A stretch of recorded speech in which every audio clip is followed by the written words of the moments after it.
Welcome to the podcast. We talk about all the things that are hidden in the shadows. This is Isaac. And this is Megan. And on this week's episode, we talk about something that we both have been on. Yeah. The Astral Plane. The Astral Plane. And it kind of coincides with astral projection, too. Yeah. But some of our theories of what the Astral Plane is, but a lot of stories from it and our own experiences tie beyond it. Though you've been on it far more than I have. Yeah. And I've only ever got there by accident. Yeah. For that, though, we don't have any haunted updates, do we? Oh, no. We went investigating. Oh, yes, we did. We went investigating. Yes. To a little place called Patsy's Pond. Yeah. Which has ties to early settlers. No. Okay. And Native Americans. Okay, the story actually is... Okay, so Patsy's Pond is basically a hiking trail. And you've heard us talk about Pringle Road. And it's all kind of connected because it's part of the Croatian National Forest. And this specific area, which isn't too far from Pringle Road, has sinkholes. And these sinkholes go down deep. Like deep. Like if you put a car, a body, whatever down there, it's not coming out. And Mike did a lot of research of this area, and it has constantly been kind of pulled there. So basically he was telling us that this area was the only fresh water supply dating back all the way to the 1500s. So, I mean, the Croatian National Forest has seen like a lot of history, and it was definitely an area where a lot of native tribes got pushed out. There's a lot of settlement stuff. I mean, you go stuff with pirates because it's right there, where Blackbeard and stuff like that made his area. And, Dar, mateys. I mean, slavery. There was even witch trials, Revolutionary War stuff, Civil War. So, we'll go over briefly over the investigation because it wasn't really that long, and the only eventful stuff, we keep hearing a whistling. Mm-hmm. And whistling in the woods is the best. We made a mistake of whistling back, which I'm pretty sure, because when Mike was like, "Oh, should I whistle back?" and Isaac was like, "Yeah," and then Mike whistled. He was like, "Wait, no, I've heard the stories." Yeah. But I could tell you from my perspective really quick. Because this was basically just getting our feet like wet in the water again, as a team. And kind of because obviously our abilities on all fronts have improved and grown. So we kind of wanted to see in an investigation situation. Plus, I mean, Mike had gotten some darker things here and there from it. But yeah, so as soon as I got there, I was wearing a big piece of tourmaline around my neck just because, I don't know, I felt like bringing it. And so as soon as I stepped literally on the ground, my stomach started tightening, and it was like my skin felt blistered, and I just felt like beaten down. And then because Megan actually stayed behind, but she was remote viewing in, and she was like, "Be careful around the first little like pond thing or sinkhole." And I was like, "Okay." And I was just literally, there was like a line of people. And I know I've talked about in previous episodes about how it feels, the best way I could describe the feeling kind of is that like my back is breaking. Like I feel a lot of weight on my back. My back feels like achy. And I used to kind of just like associate that with maybe darker entities, because I felt like maybe something was trying to pierce through my aura, trying to influence me kind of thing. But then I was realizing afterwards, it's kind of more of when that happens, there's just so much energy and there's so many people trying to connect and channel through. And you were able to feel that when you were there. Your left hand kept, like pointing towards me. But what's interesting about the area, the darker stuff that you were able to pull from there. Three things to be specific, but it seems to be the ruling heart of most places we've been to. The first entity was easy, but when I could see it, in my mind's eye, the only place where I can anyway, I just saw a black cloak, essentially a shadow, but I pulled and trapped. Second one was almost the same, and then we kept hearing over Ghost Tube saying 2 and then saying 3. Yeah, that's what was interesting. So with Ghost Tube Vox, right? We normally, like, obviously, you know, it's an app, whatever. You know, we take it with like a grain of salt when we go there, but it had a lot of coincidences. There was almost like a Spanish mail-in. I always say he sounded a little French. Oh, maybe French. I don't know. He was definitely like from Europe, you could tell. Yeah. And the girl because the girl came through and said her name was Maria, remember? Mm-hmm. Who knows? He could be maybe even Portuguese, because I've heard that our neighbors who are Portuguese and it sounds similar too. I know he had an accent. That's what we say. Yeah, and he came not when you get a pinpoint down. Yeah, and he would come through Ghost Tube and he would say, he would say stuff. Well, I don't know what it is in French, but he would say like tres, right? Like tres, and you got 2 tres, right? Well, he wasn't the only one. A lot of Yeah. a lot of spirits were saying 2 and then saying 3, and I was trying to figure out until I think it was towards the time we were walking out of there. We were leaving. You hear over the Ghost to Vox, like something like laugh. Yeah. So first of all, it was a pain to even get out. Like we kept getting disoriented, and we kept going around and around and around and around until Isaac got that third one. Me and Mike were trying to figure out, are they talking about like the markers? Are they talking about the number of the sinkholes, like a specific sinkhole? Like, what are they talking about? And at that point, Isaac had pulled 2, and we were walking, and I have this recorded. I have to go through it and like put it out, but you hear me go like, okay, 2, what are they talking about? Like, and then Isaac goes, are you talking about like dark ones? Like where's the darkness? Did I get it all? Did I remove it? Whatever.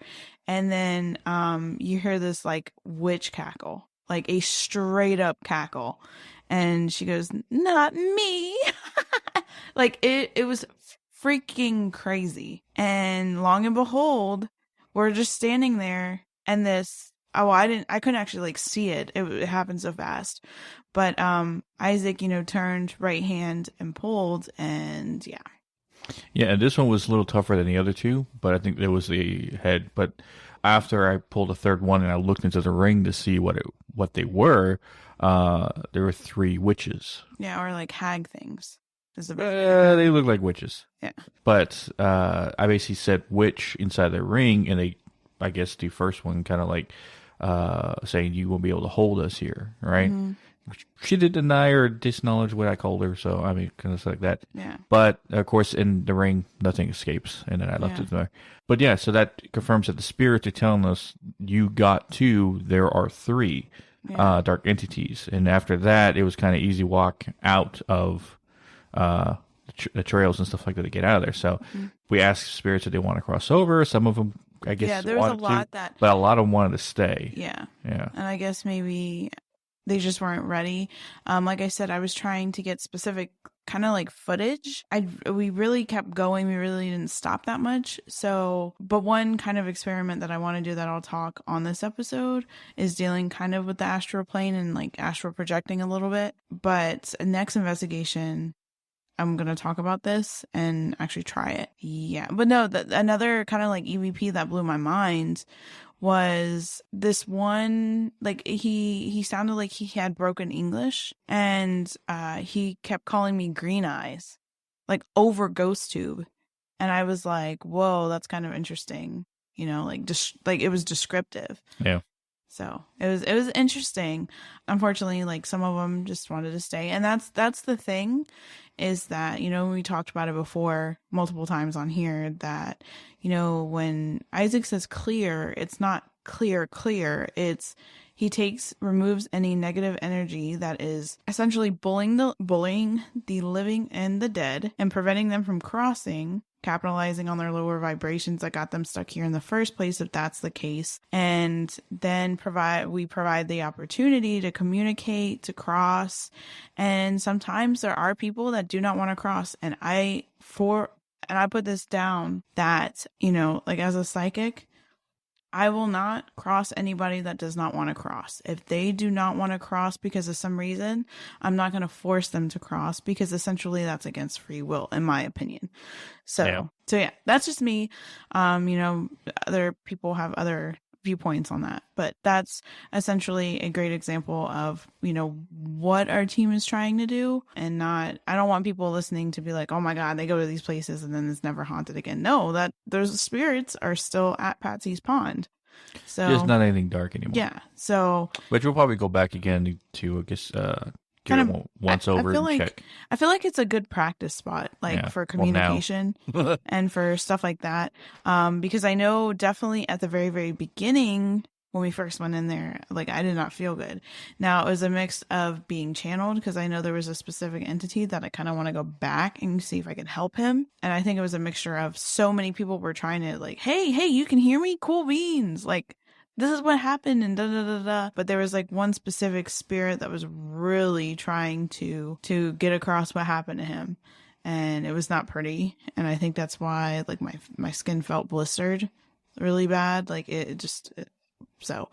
like I said, I didn't really stop to kind of communicate too much. And that is kind of hopefully what we're going to do when we do bigger investigations and we do longer investigations is, Isaac and Mike take care of the dark and some of the light crossings. And then me and Megan will focus on communication and getting anybody that wants to get crossed over can cross. And like I said, I'm really big on free will. So if they want to cross, they can. If they don't want to, that's fine. Same thing with dark energy.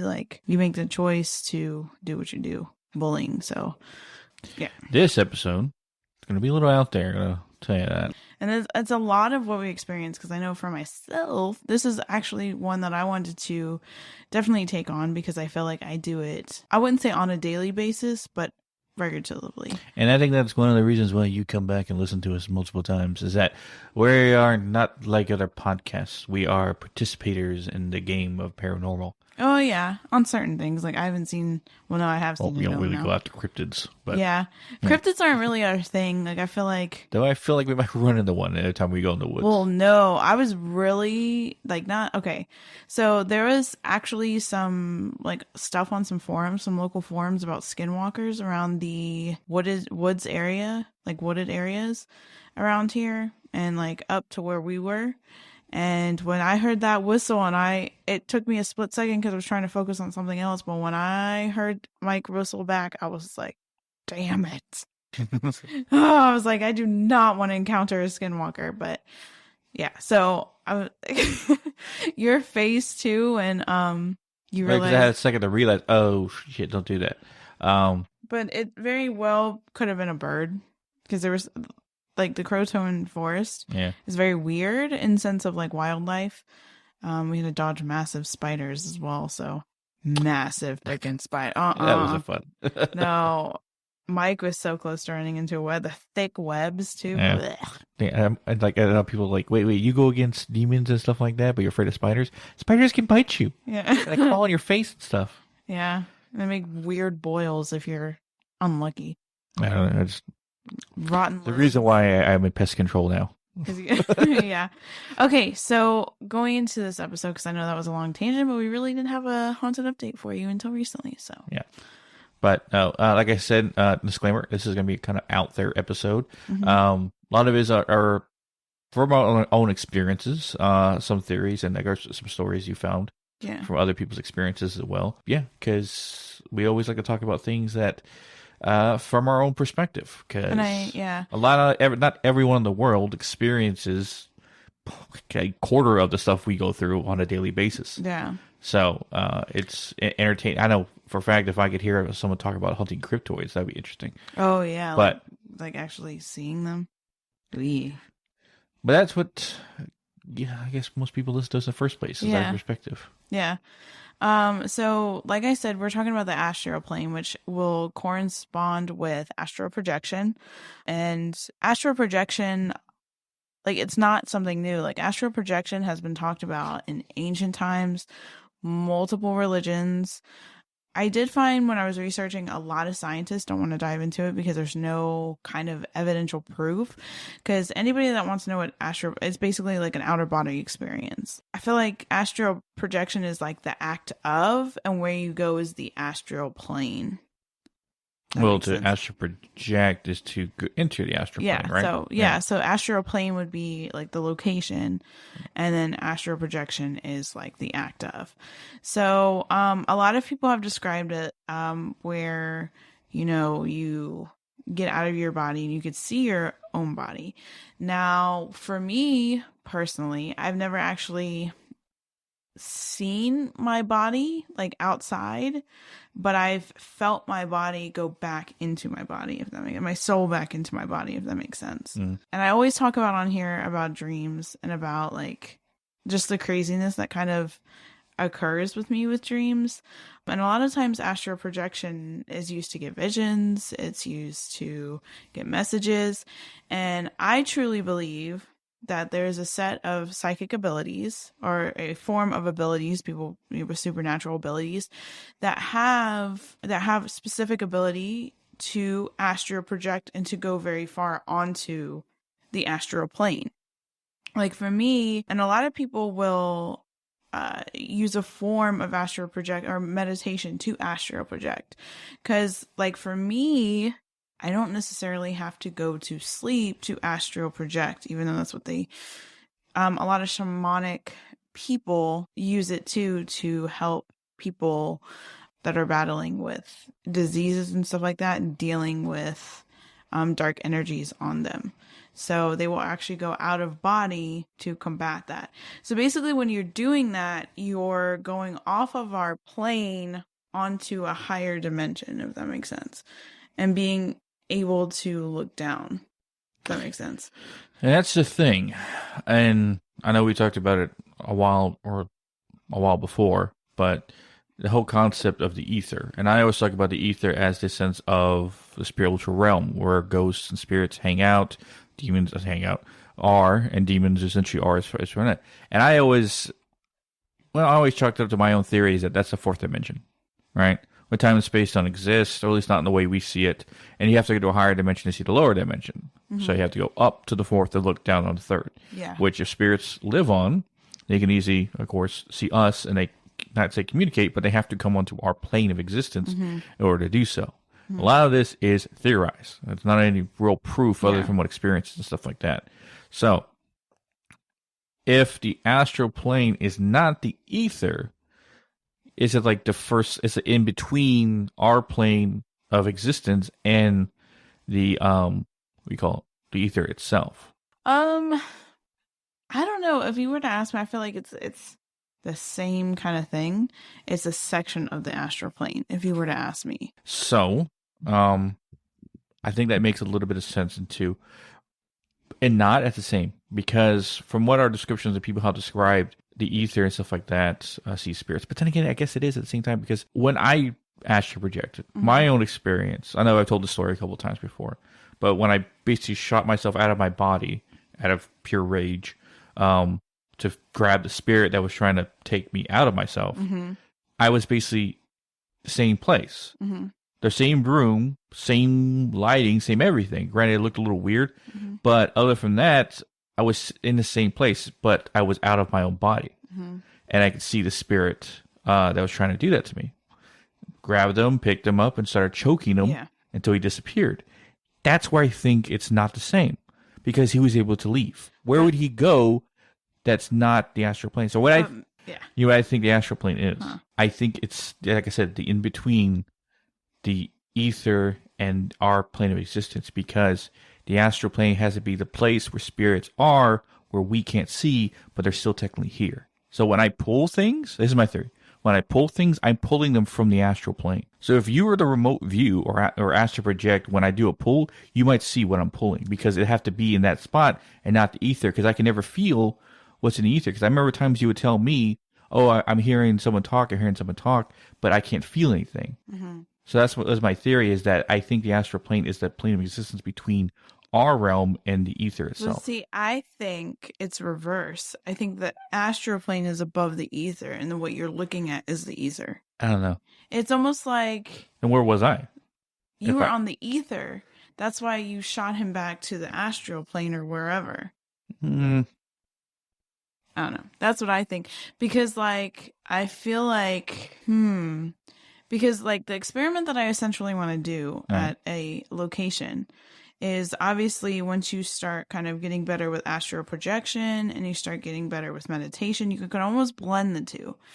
And because I feel like astral projection, you don't have, because a lot of articles you read about it, they specifically say you have to be sleeping. And I don't think so. If you get yourself in a relaxed state, you don't really need to be sleeping. I think it's And laying it's- down because if you leave your body, it's, you don't fall over. Yeah, exactly.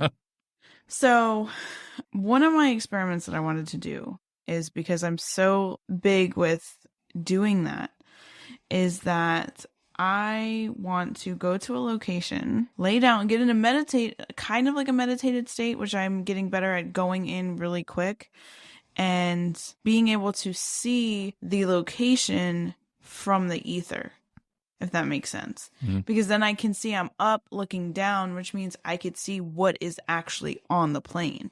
Shouldn't I be able to see the spirits like normal people, right? In theory. In theory. Yeah. So that was one thing that I wanted to try at an investigation. And it's crazy because at the very beginning when we started investigating, I always saw myself laying down in a spot.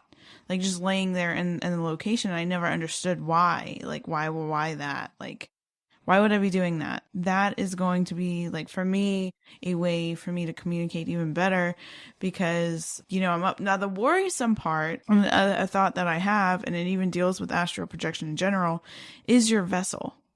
Obviously, I'm probably going to have to do it after you pull, maybe, so that way there's nothing dark trying to hit into my vessel. You mean maybe it's going to have to be. Yeah. I can't stay on guard while you're. I know, but I'm wondering if that'll work. And that's what makes me think there's an ether and then an astral plane. So astral plane is more like locations, right? Mm. But see, and that's why I'm so like researching more about astral projection and the astral plane. Like I'm more sure that's what I do a lot of the times, but I'm wondering if remote viewing is also very similar to that. Like it's almost like it blurs together. Like some abilities of some psychics blur together remote viewing and astral projection, because essentially what I'm doing is I'm here, but I'm like going into a slight meditative state. And I'm essentially going to the apartment. I see myself in the apartment or in the townhouse or wherever I'm going at the location.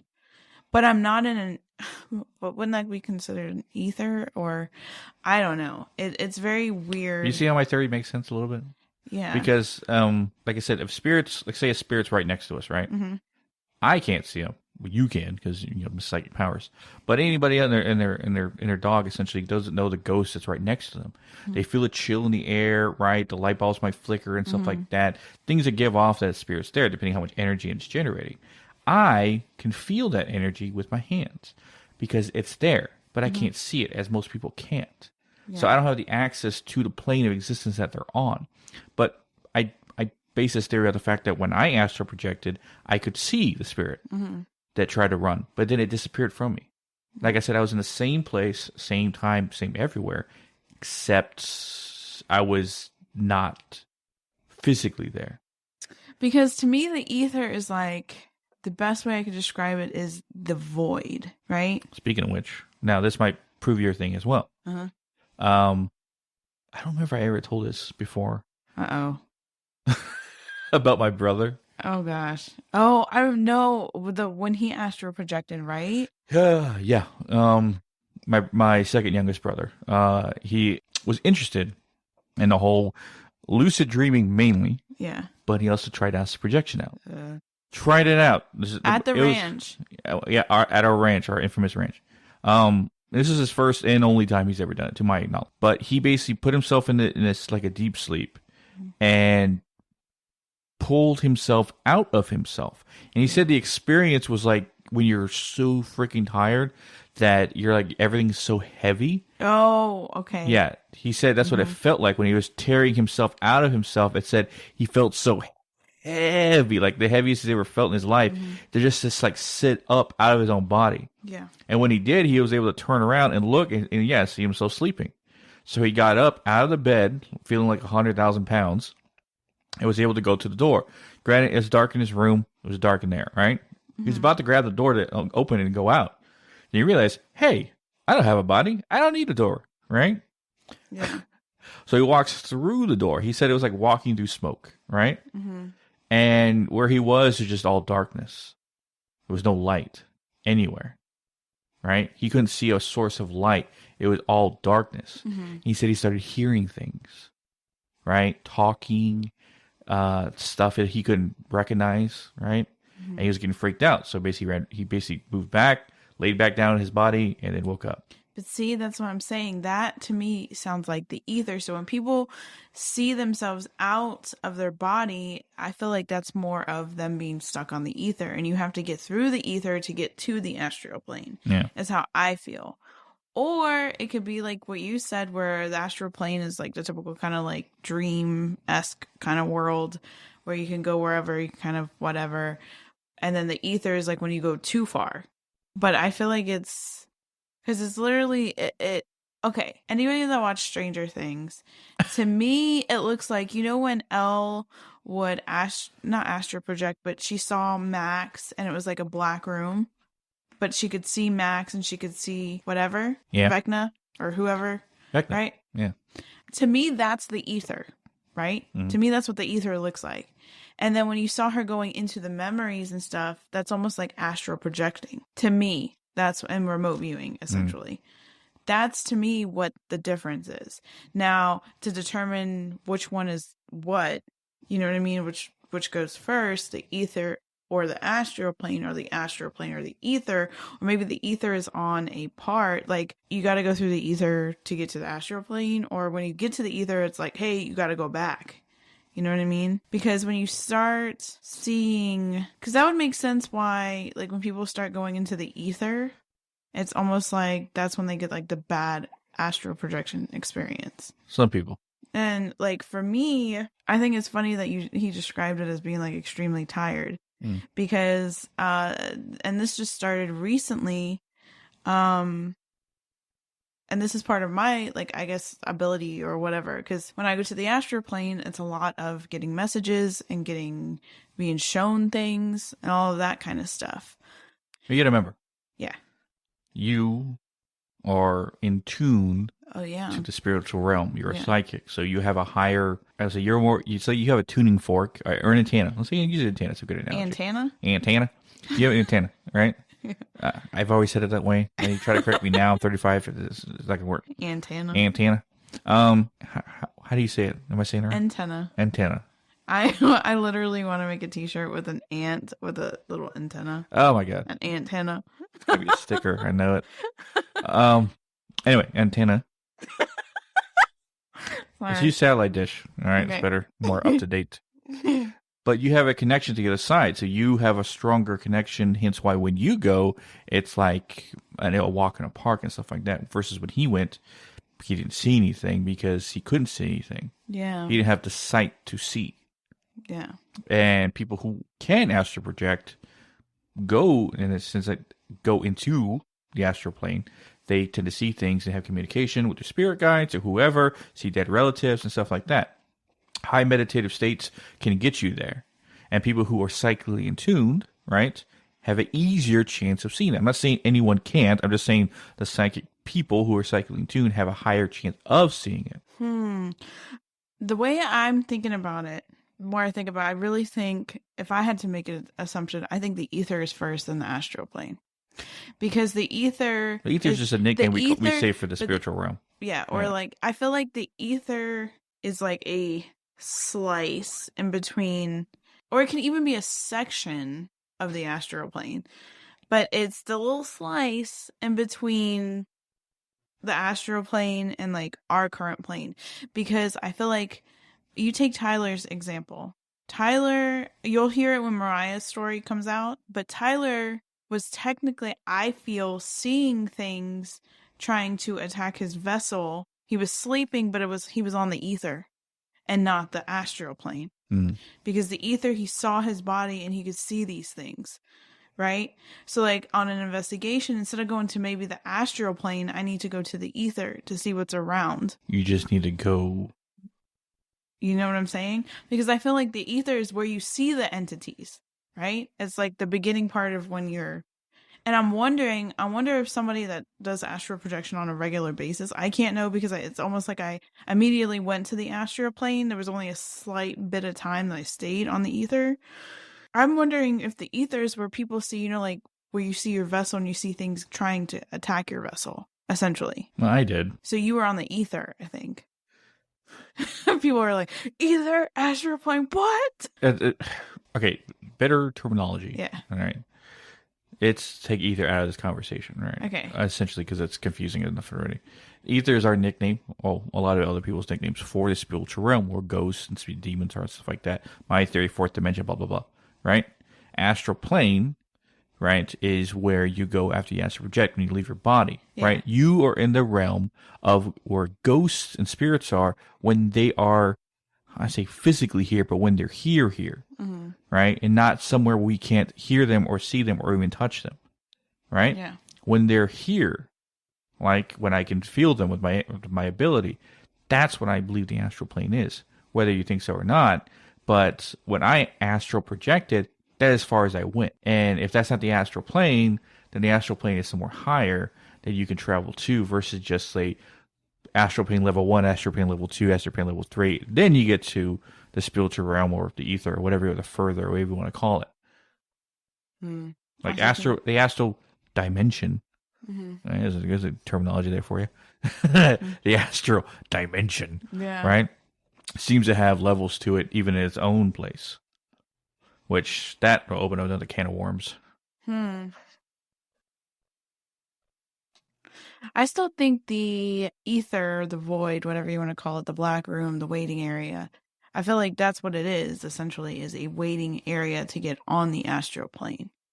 And it's the demonic stuff's like waiting area, or not demonic stuff, but any kind of entities, waiting area to get to here.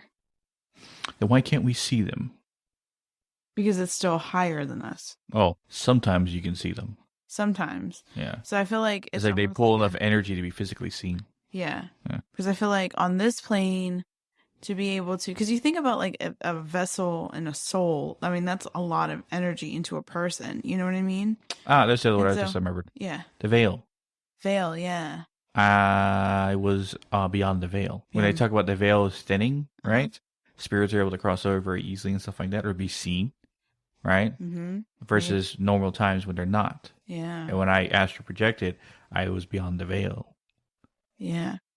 So maybe I feel like it's funny. Maybe instead of the ether, it should be called the veil. It is by some people. Yeah. That makes more sense. It's because it literally is us. Like it's our reality, but it's like a higher area. It's and the best way I could describe it is a waiting room. That's why I think the entities, especially if there's dark and entities sucking kind of on, I hate that word. Never mind, I'm not using that. That's a funky way to put it. That's just absorbing. Yeah, absorbing the energy so they can't, and that's the thing, they can't generate enough energy to be seen, to tell their story, to communicate, to be like, hey, I'm stuck here, da da da. And so that's why I keep thinking if I can get onto the veil or get onto the ether at locations in a slightly meditative state, then, and that's why I think when I start falling asleep, I start hearing the talking. People are probably like, what? She hears the talking. If you're clairaudient, there's like tons of TikTok like funny videos on it, but it's so friggin' accurate where it's like I'm right in between. I'm almost in a meditative state. I'm just relaxed. I'm in between asleep and awake. And I start hearing talking, start hearing things. That would make sense. So it's not even really the ether, but the veil. Maybe the ether is above the astral plane, but I'm talking about the veil. Until we learn more about it, we're just going to keep running in circles. Yeah. Sorry, guys. But so one of the like encounter kind of like stories or kind of like things that I wanted to talk about was actually the astral plane, things that people have actually seen on the astral bin. So basically, when you go to the astral plane, it's like this crazy like sub universe, like a universe, right? Where there's different places and different things. And essentially, I guess you could say the astral plane is similar to a dream world, right? Some people differ that dream world is different, whatever, but to me it's like a dream world, right? But instead of, and that's why a lot of people say if you remember your dreams, it's a message, because a lot of the times on the astral plane, that is like the goal is to get a message through. And with me, I'm the same way. Like anytime I remember the dream, it's normally a message. There's different places that people have described going to and that are very similar. So I wanted to kind of talk a little bit about like my places that I've seen that I've heard other people talk about, see if maybe you guys listening have ever dreamt of these locations. So for me, there is, and I constantly go there, and I've talked to a few other people that have similar kind of places, right? And I constantly go here. It's hard because you could look up like stuff like dream dictionary and like spiritual meaning of certain things in the dream, but it's not going to give you the full message sometimes. And like, I don't get the full message of my dream sometimes till later on. But there's this location that I go to on the astral plane where it's like, it's rundown buildings. It's abandoned, but it's like a downtown area. And then there's like a ramp that takes you to like, the best way to describe it, if anybody's from San Antonio, like, you know, all those ramps that are in San Antonio, like downtown area? Highway ramps. Highway ramps. They exist other places. I know, but I just like, that's the best way I could describe it. And I'm on these ramps and I could see, normally I'm in some sort of car, taxi I've been in a regular car, I've been in like other people's cars, but I could see different spots. There's this grungy hotel that I noticed. So basically like lower vibrational stuff is normally on the bottom, right?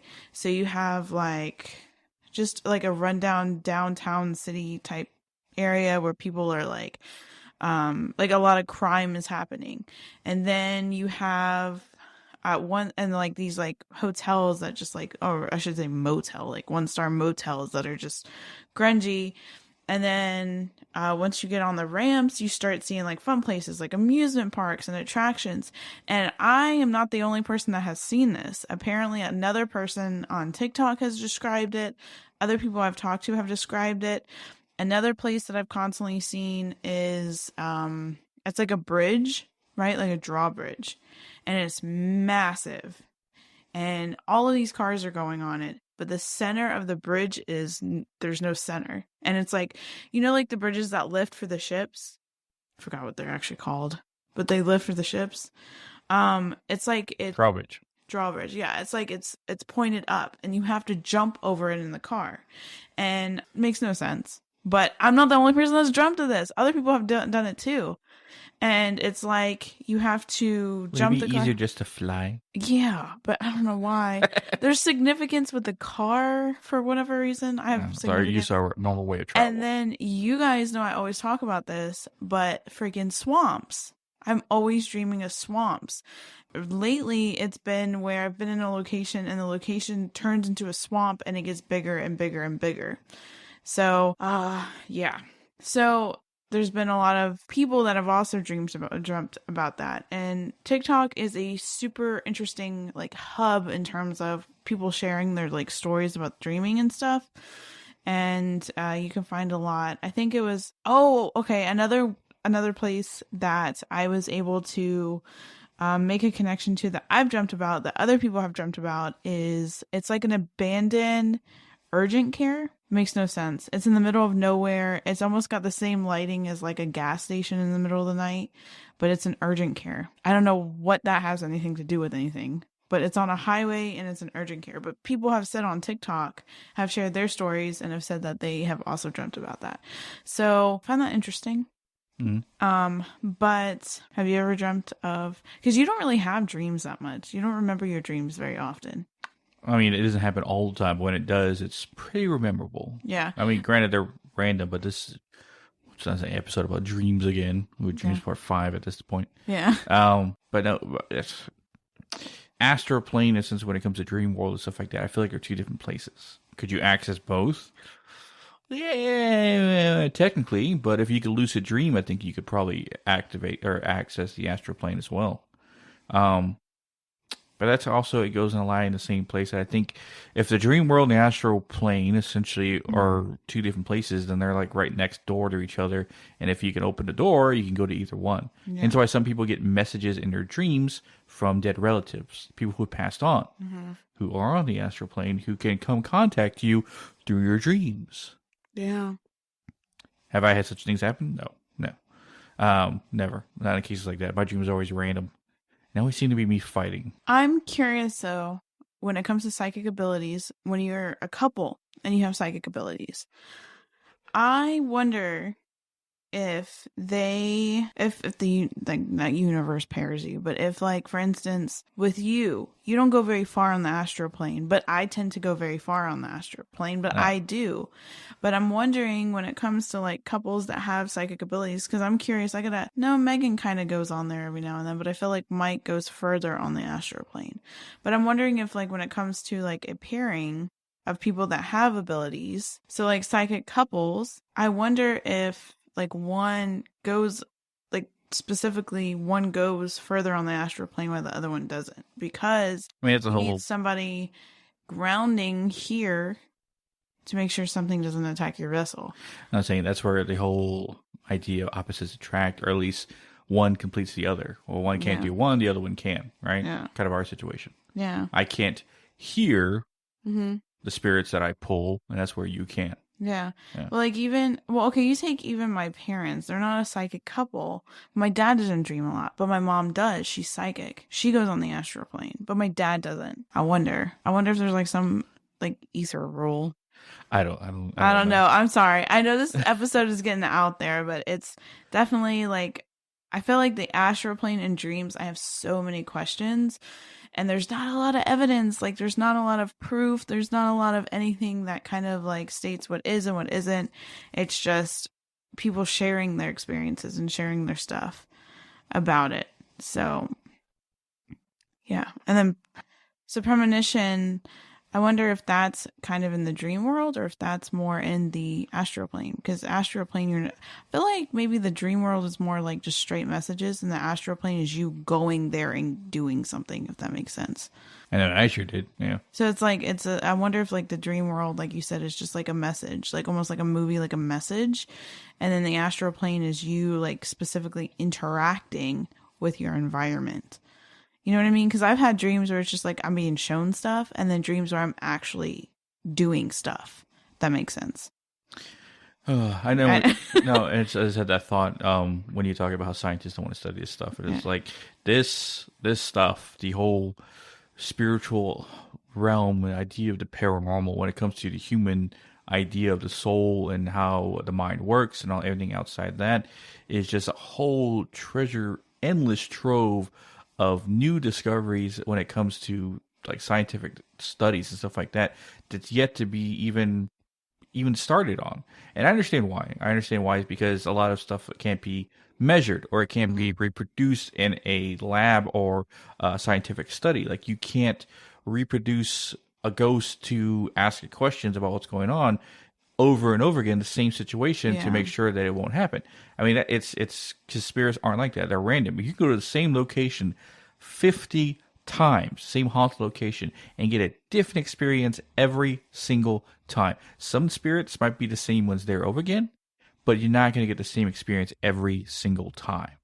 And that is why most scientists don't even want to attempt to try to study the paranormal. And I guarantee this technology, granted, the technology used today that Ghost Adventures, well, different paranormal investigators use, it's like the early cell phone compared to what could be in the future, right? Imagine using the big block one. I'm not talking like the Nokia blocks. I'm talking, this is how shows are at my age.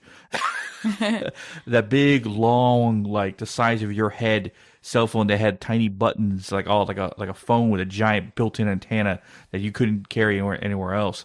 I'm talking that's what we're at right now, and I want to see the iPhone 15 eventually and paranormal technology, but it's never going to get attempted on because if scientists don't start studying at least a few of them, it's never going to. And kind of funny thing is, I think some are. It's just not publicly known. Hence their past episodes about the Montauk Project and such. Yeah. But, well, I think too, a lot of it, they don't want to, everyone kind of, you're taught like this stuff is limited on what exists. And I feel like if scientists start cracking open the box and kind of like, showing, hey, like this and look at this, and this is like, it's gonna, obviously you're gonna have people that say, no, that's not true. Regardless, you could show them tons of evidence, you could show them tons of findings, and they'll still be like, no, that's not how that works, or whatever. That's no, you're the devil, And I think scientists just don't, they want to be taken seriously, and they feel like maybe diving into the paranormal won't get them accreditation that they want. So accreditation. Yeah.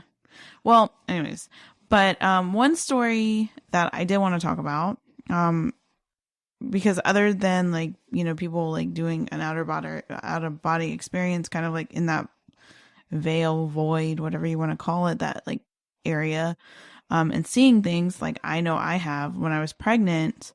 I remember I was still like, I was in between awake and asleep, and I remember seeing, I think I've said this story before, but I remember seeing like tons of shadow people.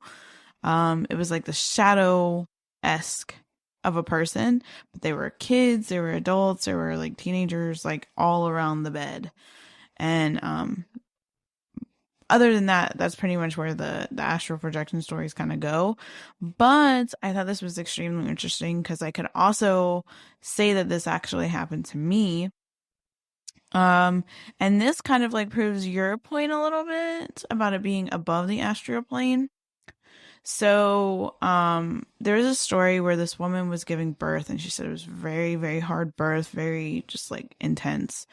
And she actually remembers while she was giving birth, astral projecting out of her body to a point where she could see every detail. She was able to like see details on the doctor, like everything, like where like there was gray hairs on the doctor on this area, there was like a mole, like from the position that she was in her body, like in her body actually was, she would have never been able to see this, all these details, if that makes sense.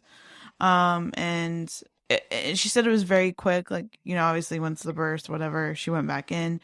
And that kind of happened with me, but I actually pretty much almost, I was in a really bad situation.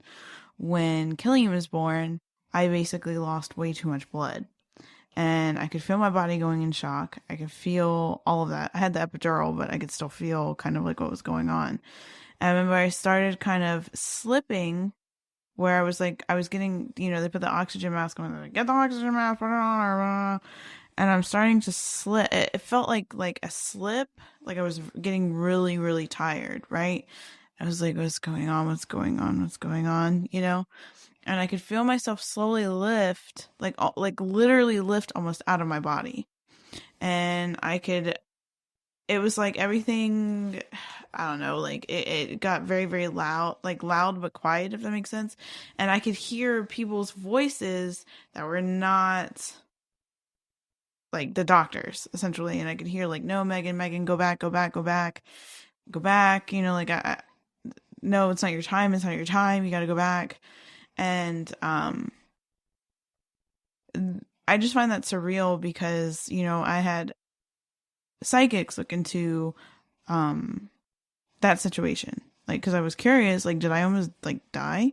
Because, like, the doctor and the nurses, well, you were there, didn't really tell me anything. They were just, like, kind of, like, silently freaking out. And like Mike on our team had said, yeah, like you almost crossed over, like you almost died. And that's the only near death experience I've ever had. But yeah. But I thought that was interesting because of the whole idea of what, like, you know, like giving birth and stuff like that. Essentially someone coming into the world. And the fact that there's actually quite a bit of women that astral project while they are in labor. That's interesting, I think. It's near death experiences, and I always wondered, why does it have to take your almost dying or literally dying, your body shutting down, is done for you to basically have an out of body experience or astral project, right? And for some people, it takes that level of disconnect in order to do so, right? I'm not saying you have to shut your body down entirely, but in sleep, your body does go down to its lowest level of usage. Your sleep breathing slows down to it's about your heartbeat slowed down, your brain functions slow down all the way down. It's basically your body is basically in, you know, reserve mode at that time when you're sleeping, and it's the closest to death you can get without dying. Yeah. But when you die, that connection that your essence, your soul has from your body is disconnected. Hence why you can leave very easily. Yeah. But in practice, those who can astral project can do so very easily without having to die to do so, or even reach that level of meditative state. Yeah. Like yourself. Yeah. Yeah. And so that's where it's kind of hard, like deferring whether that like veil, void, whatever you want to call it, is first or last. Because in that situation, so I was almost crossing, is what Mike said. You were literally almost crossing. And so, and like I felt it, like I had that epidural, but I was shaking uncontrollably. They had the oxygen mask on me. I felt myself slipping. And that's the best way to describe it, is like slipping out of my body. And, whatchamacallit, and, the fact that I was basically seeing it from the veil, So I wonder if, like you said, if it's the last thing you get to actually crossing, because of the way how Mike said it, it was like, you know, like you were gonna cross, you were there, yeah, and yeah, it was like a group of people were saying no, and I could see like a white mist and everything, like it yeah, yeah. That dredging up bad memories. I know. It's not bad memories, but it's like the closest thing I have to thinking about it. I have another kind of one where I lost too much blood. I don't know why that's a theme. Losing too much blood, but like I had throat surgery when I was a kid. I was 5 years old. And shoot. Okay. No, that makes sense. So I had surgery, and it was on my throat. I had thyroid problems. They had to remove my thyroid and all that stuff. So, but I had just gotten out of surgery, and I did I don't remember this, thank God, but this was retelling how my mom, and I sneezed really bad, and the stitches popped off, and I literally started gushing blood from my neck. And for my throat, essentially, like someone just like cut it open. And I don't remember a lot of stuff around that time, but I remember being on the side of the gurney. You know, obviously they're rushing me because they have whatever, the oxygen mask, they're rushing me. I'm laying down on the bed, but I'm outside. I could see myself outside of myself, but I was there. I was like knocked unconscious from the blood loss, but I was outside of myself walking with the gurney, or rushing with the gurney. But that happened when I was 5. So that makes sense. That's weird. It's weird. Yeah. Well, leave on that note. Yep. Depressing end. No, I guess in the final theory of the astral plane is like we still trying to figure out exactly what it is, and we know for sure that the astral plane is somewhere that your spirit can go. And some people have an easier chance of getting there versus others. Like some people just curse with easy falling into it like, just walking into another room. And I think that's part of an ability too, though. That's what I'm starting to figure out is the people that have the easiest times doing that. I think that's a form of ability. But yeah, I think we'll leave it there because we're going to keep going around and around. No, I'll say right around. Just it's our own theorizations of what it is, and from our own experiences, what we experience from the astral plane. But that's ended this. But what is everyone able to look forward for next week? So next week, we also have a bonus episode on Wednesday with Bryce. He is a listener, an avid listener, and he also has some really cool experience stories. But he is also really big on Twitch. Yep. So you'll hear his story Wednesday, and then obviously Monday, hopefully, we will release. What is it? Haunted locations that turned into haunted attractions. And vice versa. So there's one here where there was a horrible murder that took place. Horrible. Like brutal. And they turned it into a haunted house. So, and it's considered one of the best haunted attraction things for Halloween around this area. And talking to people that have been there and stuff, there's some weird feelings and stuff, and I actually have a connection to that, which is interesting. So look forward to that next week. Yeah. But as always, guys, you can catch our social medias at Hidden in the Shadows Podcast on Instagram, Hidden the Shaw 6 on Twitter, Hidden the Podcast 2 on TikTok, or links to all of social media and all ways let's do it at hiddentheshadowspodcast.com. I think that's So look for that bonus episode next week, along with also a new episode. Yeah. And we'll catch your widows in the next one. Yep.